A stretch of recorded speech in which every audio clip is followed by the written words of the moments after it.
Et tout à l'heure, nous irons retrouver donc Serge Bayala, le sergent. Est-ce que tu es là?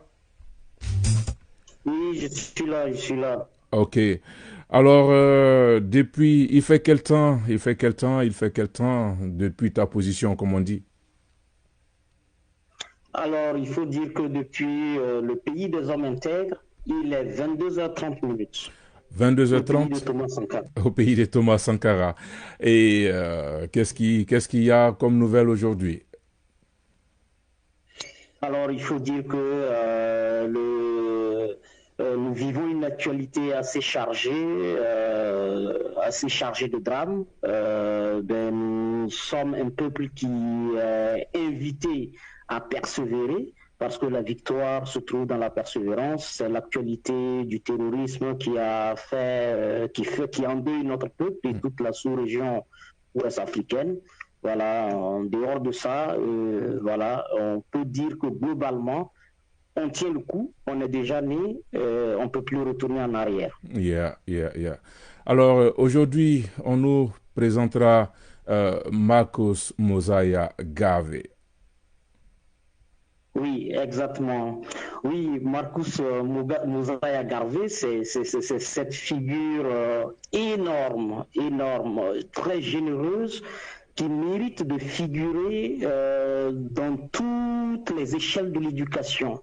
Un peuple qui ose écarter ce riche patrimoine humain de son parcours, il va de soi qu'il ne sache pas comment gérer quelques-uns turbanés aux culottes coupées qui font crépiter des armes au Sahel. Yeah.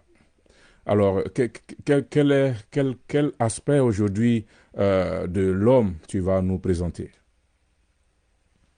Alors, il faut dire qu'aujourd'hui, nous allons parler de sa biographie pour commencer, parce que c'est très énorme ce qu'il a comme parcours, mais nous proposons de commencer par sa biographie tout simplement. Et d'une connaissance de lui-même, on pourra comprendre la suite de ses combats et des convictions qu'il a portées. Ok, je suis à l'écoute, comme tous ceux et toutes celles qui nous suivent. Voilà, il faut dire à tous nos auditeurs, tous ceux qui nous suivent à travers le monde, qu'ils ont choisi la bonne adresse, Samska FM, cette radio qui ressuscite notre âme collective. Et aujourd'hui, je suis Bayala Lianwe Imhotep et j'ai un identifiant colonial qui est Serge il faut juste prendre comme ça. Alors, je vous propose une biographie de Marcus Garvey et il faut se rendre compte que c'est une figure majeure du panafricanisme, je dirais précurseur. Et cette figure vient d'une famille paysanne de l'Amérique du Sud et il est précisément né à Sainte-Anne Bay en 1887, le 17 août très précisément. Et il faut dire qu'il est d'une fratrie de 11 enfants. Comme toute bonne famille africaine, la démographie étant très importante parce que les peuples qui ne se perpétuent pas sont appelés à disparaître. Et bien, sa famille avait compris l'urgence de faire abondamment parce que finalement, c'est Marcus Garvey et un de ses frères qui seront les seuls à vivre très longtemps. Le reste vivront pas ou n'auront pas l'opportunité de vivre assez longtemps. Et il faut dire que dans son nom, Marcus Garvey, on a très régulièrement entendu Mosia ou Mosiah, mais il y a une légende très intéressante, je dirais une double légende.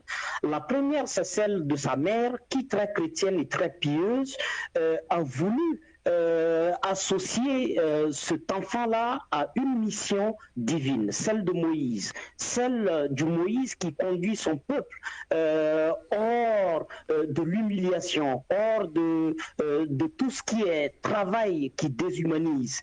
Et pour sa maman, il fallait que l'enfant porte en plus de Marcus Garvey et Moïse pour porter déjà ces empreintes-là. Mais plus loin, on a la grande famille famille rastafarienne qui, d'un point de vue du contenu, ce que on appelle en français la sémantique, vont donner également Mosaïa qui l'assimile tout simplement à la mission de Moïse. Et il faut dire que c'est quelqu'un qui, dès l'âge de 14 ans, va quitter l'école parce que ça devenait de plus en plus compliqué pour ses parents, qui sont de conditions très difficiles et dont la maman faisait des gâteaux pour accompagner le papa. Et quand il partait déjà à l'école primaire, il faut dire que ses camarades se plaisaient à le traiter de ugly mug. Ugly mug, je ne sais pas si mon anglais est très correct, mais ça veut dire sale gueule, gueule puante. Donc ça veut dire qu'il a vécu tous les préjugés de l'humiliation, de la honte. Et à 14 ans, il ne voulait pas continuer ce parcours sans commencer à être un pilier qui accompagne sa famille dans ce combat économique-là. Et donc à partir de 14 ans, il rejoint une bibliothèque, une imprimerie plus exactement, où il va travailler, et c'est à l'intérieur de cela il découvre les conditions de travail. Quand c'est un noir, ça signifie quelque chose, et quand c'est un blanc, ça signifie autre chose. Et il découvre réellement ce que c'est que l'apartheid, ce que c'est que la face hideuse de l'Amérique qui est en train de quitter l'esclavage. Il découvre avec atrocité et avec ses amis même du quartier, les enfants avec qui il jouait. Il avait une petite amie blanche que son papa va envoyer en Angleterre, à Londres précisément, pour ses études. Il va formellement l'interdire de continuer à correspondre avec elle. Donc Marcus Garvey découvre à cette époque qu'attention, l'innocence de l'enfance doit prendre fin, pour constater la douleur et la méchanceté de l'homme qui marque la peau et qui fait en sorte que, à partir d'une coloration de peau, vous devez pas fréquenter les mêmes espaces, vous ne devez pas candidater aux mêmes rêves. Et bien c'est quelque chose qui va le choquer, mais il va quitter cette ville où il est né. Et c'est une ville, en passant, il faut dire que c'est à quelques encablures de là que Christophe Columbus s'est retrouvé et il a sorti la grosse escroquerie de l'histoire en disant qu'il a découvert l'Amérique, ce qui est une grosse arnaque. Et lui, il va plutôt progresser vers Kingston, la capitale de la Jamaïque, où il va travailler dans une autre imprimerie. Et plus tard, en travaillant dans cette imprimerie, c'est quelqu'un qui a la culture du travail, qui a la culture de la curiosité, qui est très curieux. Et il se fait une place dans cette imprimerie, et à 17 ans déjà, il est leader. Et il dirige des gens qui sont ses grands-parents. Donc c'est tout naturel quand on suit le reste de son parcours. Et il faut dire que quand il évolue à partir de 1907, toujours dans ses activités d'imprimerie, Marcus Garvey va se familiariser aux revendications syndicales. Il n'en a pas eu une très bonne expérience, et je pense que dans l'un des numéros consacrés à Marcus Mosaïa Garvey, nous reviendrons sur ses rapports spécifiques avec le syndicat et d'où est née cette volonté de Marcus Garvey de ne pas avoir un bon œil des syndicats. Et à travers ces luttes syndicales, Marcus Garvey découvre une fois de plus l'injustice racialiste, l'injustice de la suprématie blanche sur l'infériorité noire, l'être humain noir qui n'est pas valorisé et qui n'a pas les mêmes droits civils que le noir. Et il va faire une rencontre très merveilleuse avec un monsieur qu'on appelle Robert Love, un nom qui en dit long sur la générosité et l'ouverture du cœur.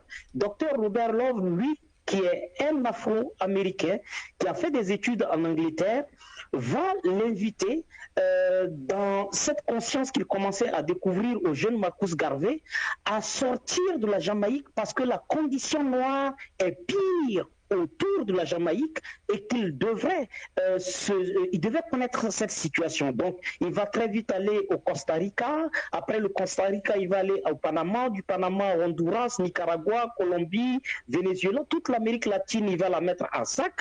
Et à partir de 1912, alors, il va cette fois-ci sortir du continent américain pour se retrouver sur le continent européen et précisément à Londres. Et là, il fait une merveilleuse rencontre parce que il y a docteur Washington, Booker T. Washington, qui a écrit un ouvrage assez extraordinaire qui va révolutionner sa conscience et ses convictions qu'il y a une injustice qui est faite à une catégorie d'hommes du fait de leur couleur de peau. Cette œuvre, c'est ce qu'on appelle tout simplement Up from Slavery, qui veut dire se mettre debout pour s'affranchir de l'esclavage. Certainement, tu traduiras mieux que moi. Et Marcus Garvey découvre que les Noirs ne sont pas très conscients des injustices qu'ils subissent, et cela est lié à un contrôle de l'information, à une domination de cette information. Il va mettre en place des quotidiens, il va mettre en place des journaux, et le premier c'est Watchman, qui veut dire le vigile ou qui veut dire le veilleur, et ces journaux vont contribuer à l'éveil des populations qui sont dans les bananeraies, qui sont dans les champs de canne à sucre, qui travaillent dans les bas métiers dans ces pays-là. Et Marcus Garvey, pour couronner toute sa volonté de faire en sorte que les Noirs puissent parvenir à un combat qui améliore leur dignité, il va faire une autre rencontre à Londres. Et c'est celle du docteur Dus Ali Mohamed. Dus Ali Mohamed, qui est un Égyptien souverainiste et qui luttait pour l'indépendance totale de l'Égypte. Et cette rencontre va aller révolutionner sa conception et sa connaissance de l'Afrique, parce que c'est avec ce monsieur qu'il découvre que la civilisation carthaginoise, parce qu'on parle du Carthage en Tunisie, on parle de l'Égypte antique, et très régulièrement on a voulu blanchir les origines universelles de toutes les sciences. Je dis bien les origines universelles de toutes les sciences, de la médecine en passant par l'architecture, tous les détails de tout ce qui fait la force de la modernité d'aujourd'hui, à son ancêtre, son arrière-grand-parent, qui est d'Égypte antique et qui est de la civilisation carthaginoise et qui est le prolongement de toutes les civilisations africaines depuis l'Afrique du Sud, depuis le Mozambique jusqu'à remonter au niveau du Nil. Donc il prend conscience que tout ce qui est vanté et qu'il y a de valeureux au monde, ce sont ces ancêtres lointains africains qui sont détenteurs et qui ont le droit de propriété intellectuelle de tous ces avoirs que l'oligarchie blanche et la suprématie blanche vantent. Et en plus de cela, il découvre que l'Afrique est sous colonisation. Elle est vidée de toute dignité, elle est exploitée de ses ressources humaines à ses ressources premières, et il va prendre connaissance à côté de Dus Mohamed Ali de tout cela, et ça va fermenter sa conscience de l'élargissement de sa lutte, non pas uniquement aux Afro-Américains qui souffrent de la ségrégation raciale, mais que c'est toute la condition noire à travers le monde qui est remise en cause. Et donc, quand il revient de la Jamaïque en 1914, le 15 juillet, pas de la Jamaïque, de Londres en 1914, le 15 juillet précisément, au moment où le monde entier s'apprêtait, parce que très civilisé, à en découdre, à tuer de l'humain, à écraser de l'humain, lui, il revient et il va mettre en place l'une des plus grosses organisations de lutte pour l'amélioration des conditions des Noirs. C'est la Universal Negro Improvement Association qui veut dire tout simplement l'association universelle pour l'amélioration de la condition des Noirs. Et donc, l'expression universelle du noir partout où il se trouve. Aujourd'hui, on sait très bien que au Moyen-Orient, le noir n'est pas le bienvenu, en Chine, il n'est pas le bienvenu, en Australie, il n'est pas le bienvenu. Nulle part au monde, il est le bienvenu du fait des préjugés coloniaux. Et beaucoup de gens de bonne foi tombent dans la prison de ces préjugés coloniaux parce qu'ils ne savent rien de vrai qui a été rapporté par un noir sur sa propre histoire. Et donc, il met en place cette organisation dont le slogan est One God, One Aim, One Destiny, un Dieu, un but, un destin. Et avec ça, il va faire le combat. Mais c'était quelqu'un qui était très conscient de la nécessité de ne pas éloigner les femmes, parce que l'Afrique est toujours égalitaire. Elle est égalitaire et complémentaire. Et donc, sa première femme, Ami Aswood, sera secrétaire générale adjointe de cette organisation. Et plus tard, sa seconde épouse, Jackie Garvey, sera également membre de cette même organisation. Il faut dire que Marcus Mosiah Garvey, c'est cette figure qui tantôt blâmée parce qu'on le traite de personnes orgueilleuses, tantôt perçu comme héros, mais c'est ce personnage que Obama en 2011 a refusé de réhabiliter, et c'est ce personnage que la Jamaïque a décidé d'élever au statut de héros national, et c'est malheureusement ce gros personnage incompris et abandonné par l'intelligentsia noire aux États-Unis, dans une société blanche qui cherchait à le faire plier à tous les coups, que les moyens vont le manquer de façon criarde. Il va mourir à Londres dans un appartement misérable, et c'est ainsi que s'éteint l'une des plus grosses figures, les plus majestueuses, qui a introduit le combat pour l'affranchissement des Noirs. C'était un homme capable de stratégie parce qu'il avait des liens avec le Ku Klux Klan, mais c'était des liens stratégiques en vue de concéder aux Blancs qui revendiquent la totalité du territoire américain la capacité d'accompagner stratégiquement le retour des Noirs chez eux, où ils vivront leur dignité en toute plénitude. Et quand existera une nation africaine puissante, forte par sa diplomatie et par la qualité de ses leaders, alors les Africains pourront réenvahir le monde. Mais en attendant, il a mis en place la Black Star Line, qui devait être cette flotte qui était accueillie chaque fois qu'elle mouillait flotte dans un pays, elle était accueillie partout dans le monde avec des applaudissements. Et bien évidemment, les agents de la CIA ne vont pas être loin, parce que l'une des armes pour le casser, c'était de le filer et de pouvoir obtenir avec lui des éléments compromettants, mais des éléments montés de toutes pièces sur tout ce qui est lié aux impôts. Et on va lui coller toutes ces choses-là pour salir sa réputation, pour affaiblir l'Union, et pour finalement avoir raison de ce géant, de ce pharaon, de ce personnage qui a dit que même mort, il est sûr que les Noirs rejailliront un jour et reprendront la place qui est la leur, et qu'il reviendra pour accompagner ce processus. Je vais m'arrêter là, et voilà, et j'espère avoir dit un tout petit peu. Il y en a tellement, mais je voudrais donner une source à tout ce que j'ai récité tout à l'heure. On ne peut pas tout donner. Je renvoie les gens à Un homme et sa pensée, Marcus Mosiah Garvey. C'est un ouvrage extrêmement complet, et il urge que les Africains aillent à l'assaut de cette connaissance-là. Allez, merci beaucoup. J'en ai appris beaucoup, bien que sachant le rôle que Marcus Garvey a joué. Oui, tu disais dans ton développement qu'il est né à Saint-Annes. C'est la même région où Bob Marley est né, Saint-Annes Bay, en Jamaïque. C'est également là-bas que Burning Spear est né. Et puis, la plupart des Noirs de la Jamaïque ont un lien avec l'Afrique de l'Ouest. Les Noirs jamaïcains sont les descendants d'esclaves qui, pour la plupart, sont venus de l'Afrique de l'Ouest. Bayala, merci encore, merci beaucoup. Un tout petit truc.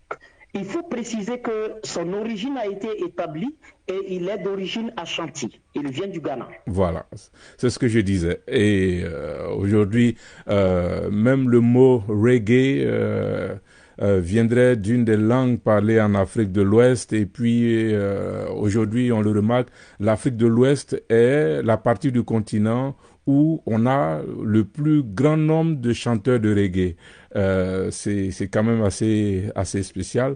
Et merci en tout cas pour cette grande leçon que tu nous as donnée sur Marcus Garvey.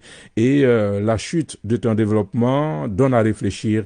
Marcus Garvey était l'homme noir le plus craint de son époque, mais qui finira de façon misérable, hein, comme tu l'as dit, il va mourir de pneumonie dans des conditions délabrées à Londres. Et voilà, ça donne à réfléchir. Oui, absolument. Yeah, yeah. En tout cas, on te dira merci. Et puis, l'émission suivante, c'est-à-dire le vendredi, tu reviendras sur quel aspect de l'homme? Alors, je souhaite aborder son sens de l'initiative. Parce que j'ai pas eu le temps, parce qu'il y a tellement à dire, plusieurs journaux qu'il a mis en place, plusieurs imprimeries, plusieurs rôles joués dans les différents pays. Je pense que ça mérite d'être connu, parce que notre jeunesse doit s'armer de cette conscience. En plus de la conscience militante, il faut une conscience agissante, une conscience qui fait bouger. Absolument. Allez, merci beaucoup, Serge Bayala. Prends soin de toi et puis on se donne rendez-vous, Inch'Allah, vendredi, 22h. Merci encore. Allez, tu embrasses la famille. C'était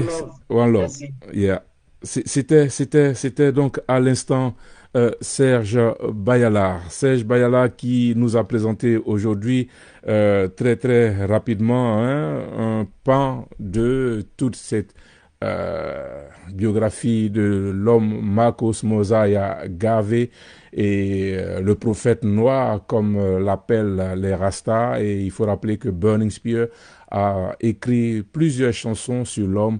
Il est héros national en Jamaïque et puis très très important pour ce qui est du mouvement panafricain parce que Marcus Garvey a inspiré beaucoup de leaders sur le continent africain. Et voilà, merci encore Serge Bayala. Et on ira, si vous le permettez, retrouver justement une des versions